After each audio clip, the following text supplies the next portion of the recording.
El programa de esta semana viene cargado de cosas muy interesantes, como es habitual, pero si cabe en el día de hoy con cosas además muy intrigantes, como El Jardín de las Rosas, que es el último documental de Alberto Pla, que nos acompaña ya en el plató de Revista de Sociedad. Alberto, amigo, bienvenido al programa una vez más, bienvenido a tu casa. Muchísimas gracias, Donis, por la invitación. El Jardín de las Rosas es tu último trabajo y que, bueno, madre mía, ahora lo desgranaremos, pero empecemos por contar qué es El Jardín de las Rosas.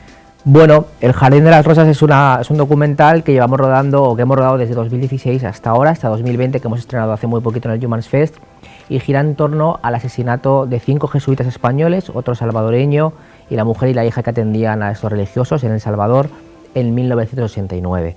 Y El Jardín de las Rosas, lo revelo ya, es el lugar donde los asesinaron, y que está en la UCA, en esa universidad donde murieron, donde los asesinaron, y por eso el nombre de la película. Madre mía, un documental donde, bueno, pues Alberto Pla y su equipo se han codeado con, bueno, se han metido hasta el fondo, hasta el final, y habéis llegado a hablar incluso con gente muy peligrosa, Alberto.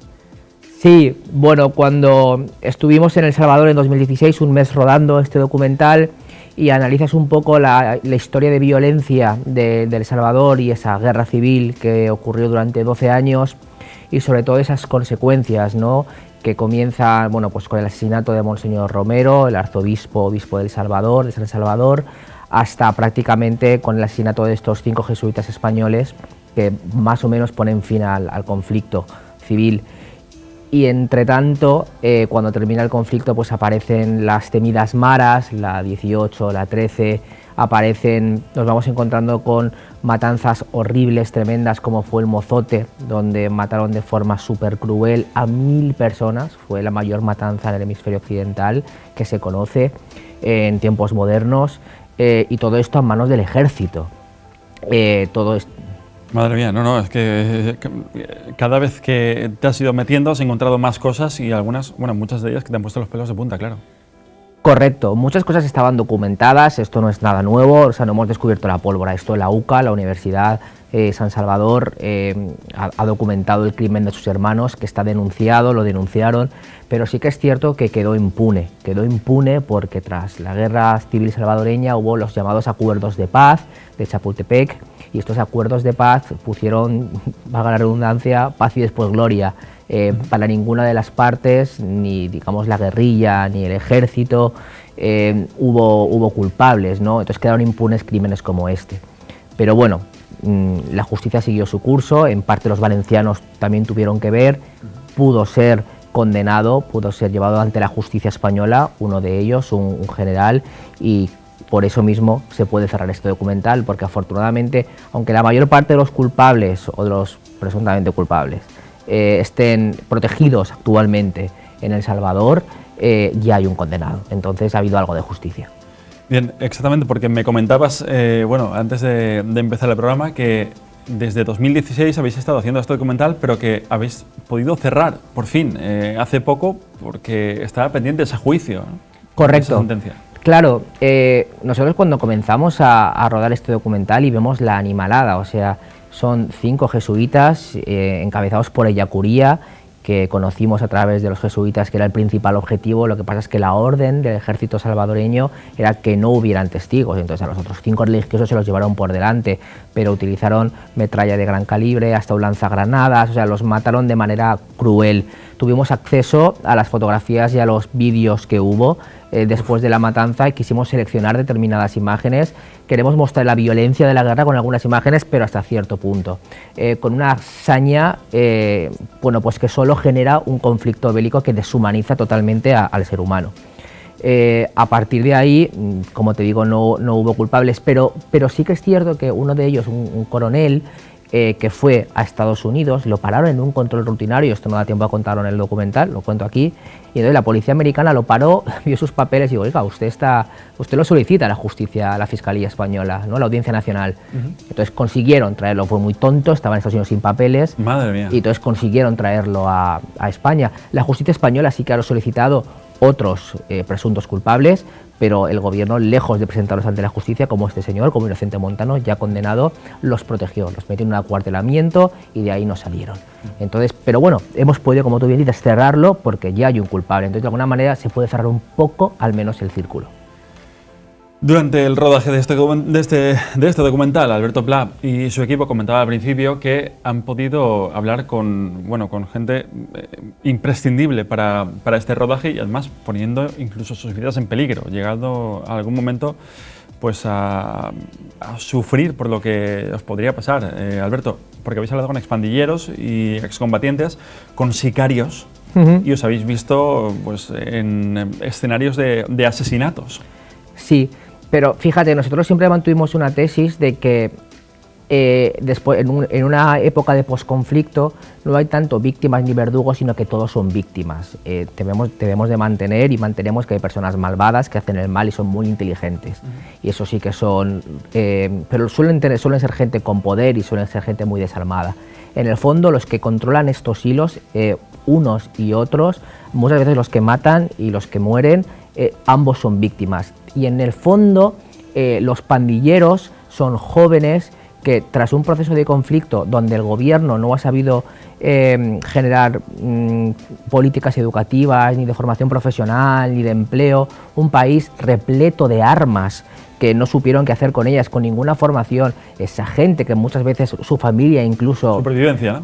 Correcto, se unen en determinadas pandillas. Entonces esta gente al final se deshumaniza y entra es un caldo de cultivo para que se genere más violencia. Y acabo rápido, el gobierno, lejos de generar políticas educativas, y bla, bla, todo lo que te he dicho antes, militariza el país, forma más a la policía, lleva a los militares a la calle, las políticas se llaman mano dura, super mano dura, incluso cuando estuvimos nosotros, la policía y los militares tenían orden de parar a los jóvenes, esto es una realidad, y si el joven salía corriendo, por el simple hecho de salir corriendo podían disparar a matar.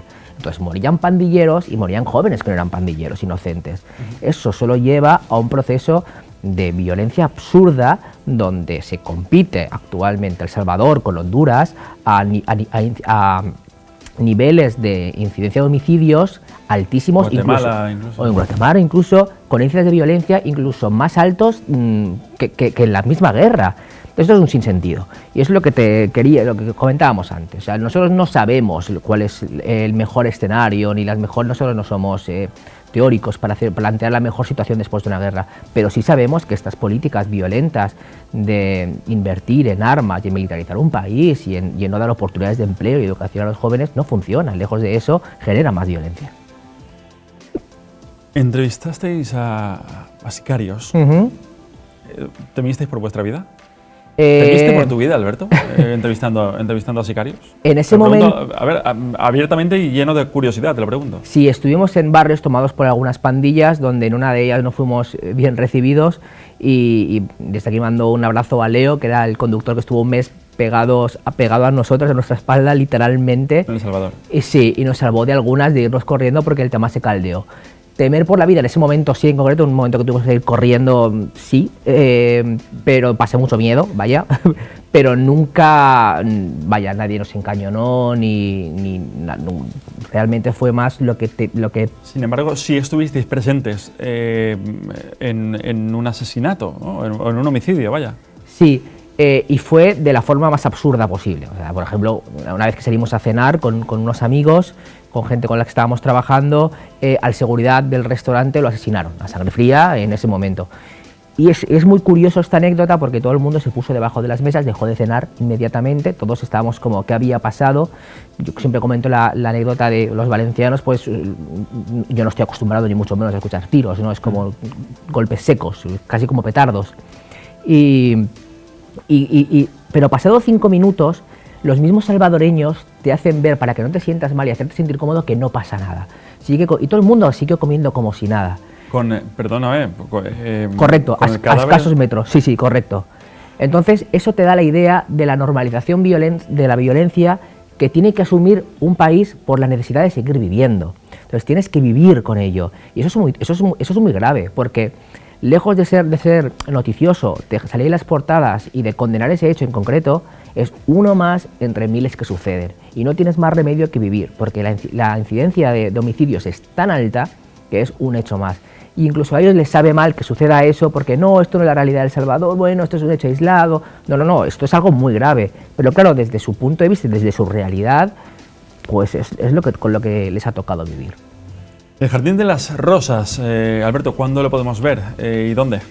Pues hasta el día 22 de febrero estuvo presente en las redes sociales a través del YouTube del Humans Fest, y actualmente no tenemos una fecha donde podrá aparecer, pero va a comenzar ahora, dentro de nada, un circuito de festivales que empezamos a mover el mes que viene, estará girando, porque queremos que se presenten sobre todo de la mano de los jesuitas, que sobre todo han sido los más interesados. Incluso el Vaticano se ha hecho eco esta semana sabemos que el Papa es jesuita, no sabemos si lo ha visto, pero el caso es que lo han compartido, y esperemos que pronto esté en festivales, y pasado 9-10 meses pues estará ya en abierto para que todo el mundo pueda verlo. Nos tenemos que ir ya, Alberto, pero ¿no te da un poco de vértigo la repercusión que está teniendo y hasta dónde está llegando este documental? Pues la verdad es que nunca nos esperábamos que tuviera tanta repercusión, cosa que nos alegra, y para mandar el mensaje de que la violencia nunca es el camino, y con eso me quedo. Alberto Pla, muchas gracias por estar con nosotros. Enhorabuena por el trabajo que has vuelto a hacer, y gracias por traer la Revista de Sociedad. Muchas gracias, Donis, a ti. Amigos de Revista de Sociedad, buscamos una breve pausa publicitaria y con Alberto Pla terminamos esta portada. Enseguida volvemos.